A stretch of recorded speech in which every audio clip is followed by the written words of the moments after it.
Hindi lang alarming, panicking na yan eh. There's no way. There's no way but to go down. Yung trajectory na yan ay hindi na yan, parang para beyond repair na yan. Lalo na sa 2026 budget na hindi, parang walang pagbabago. Nagtapos po ang taong 2025 na naitala po ni Pangulong Bongbong Marcos Jr. yung pagbaba ng kanyang trust rating. Ano ho ba ang inyong masasabi dito? Maituturing ba itong normal lang o alarming ang antas ng pagbaba ng trust rating ng Pangulo? Hindi lang alarming, panicking na yan eh. There's no way. There's no way but to go down. Yung trajectory na yan ay hindi na yan, parang para beyond repair na yan. Lalo na sa 2026 budget na hindi, parang walang pagbabago. Ngayon, ang nakatawa dito, Jade at saka Admar, hindi naman tayo, we were not born yesterday. Alam naman natin ito mga perks ng mga congressmen at saka senators.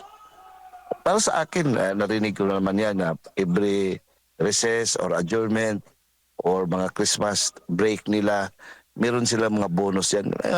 2 million, 3 million. Depende yan how generous the speaker is.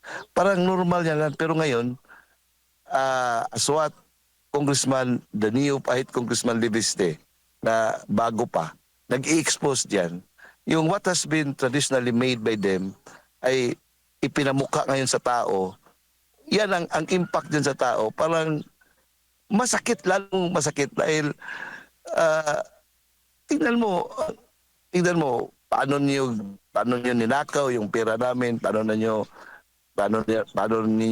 tinaydor yung tauhan, yung mga tauhan, paano pinuprejudice yung tao. Ngayon pinamukha pa rin na yung ostentatious ba na pero yung perks para nila ganun pala, which they have already enjoyed it for a long time. So grabe itong ginawa ni Congressman Libeste na lalo pang nakapadiskredit ng Congress. Kaya nga may mga panawagan na mabuti pa i-abolish na yung Congress ngayon. So that para sa akin, kung ikaw ang congressman ngayon, dapat it's about time. Ay kung mayroon pang naiiwan na hiya, it's about time to make some, drastic changes. Kasi iba na ang tingin ng tao ngayon eh. Kahit na normal nila yan, ngayon naging objectionable sa tao kasi para bang people are already parang binugbog na tayo masyado. Sinaktan na tayo masyado. Dilagyan pa ng asin at suka yung kuha natin, yung ano yan, yung pain, ay yung sapad sa Bisaya pa. Yan ang what makes the president now parang detached na sa tao at saka yung condemnation ng tao lalong reinforced because of that. Opo. Kaya, meron ng sugat.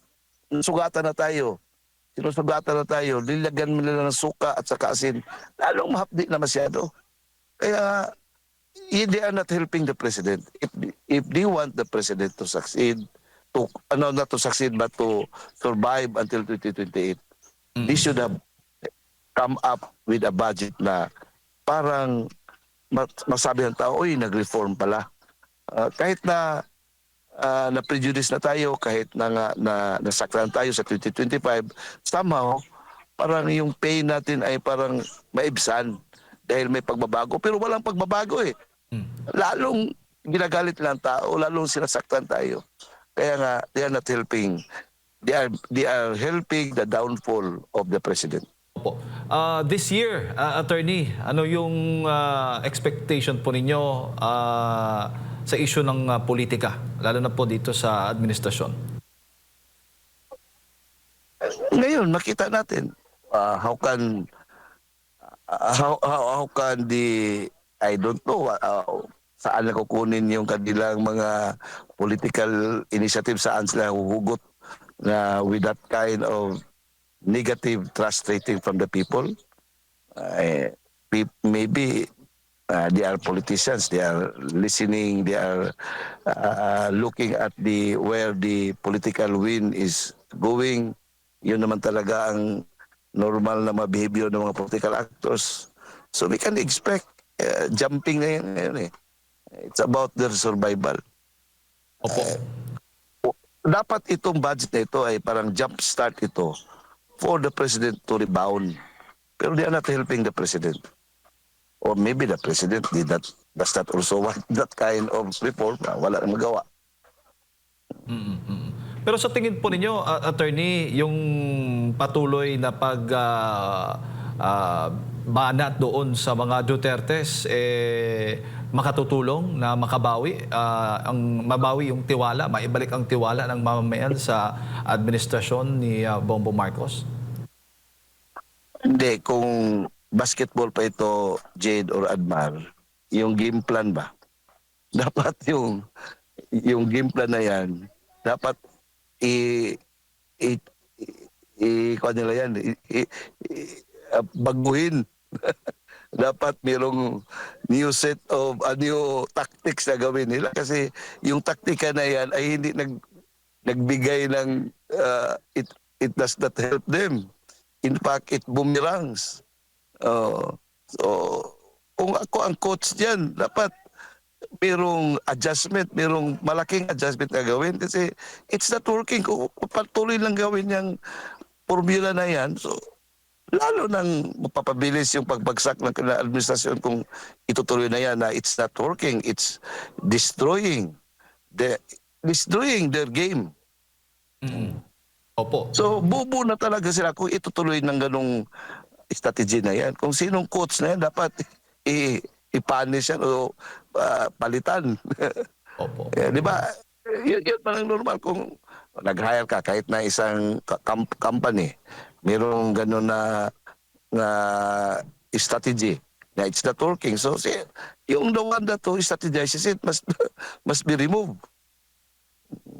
Opo. At lalo na ngayon ay may mga umuugong na mga balita na possible itutuloy yung impeachment laban kay VP Sara Duterte. Judgment call na ng mga congressmen. Alam na nila kung ano mangyayari nila, kung pipirma sila. Opo. Sa tingin po ninyo... Yes, go ahead, attorney. They know better. Survival yan eh. I don't know, how stubborn they are. Kung talagang gusto nila na magharakiri sila, di gawin nila. Siguro, that would pave the way for new set of congressmen in 2028. At isa Saka din... hindi mananalo, at saka yung impeachment na yan, hindi yan tatalab. Wala nang kuan. Kumbaga pa, wala nang momentum.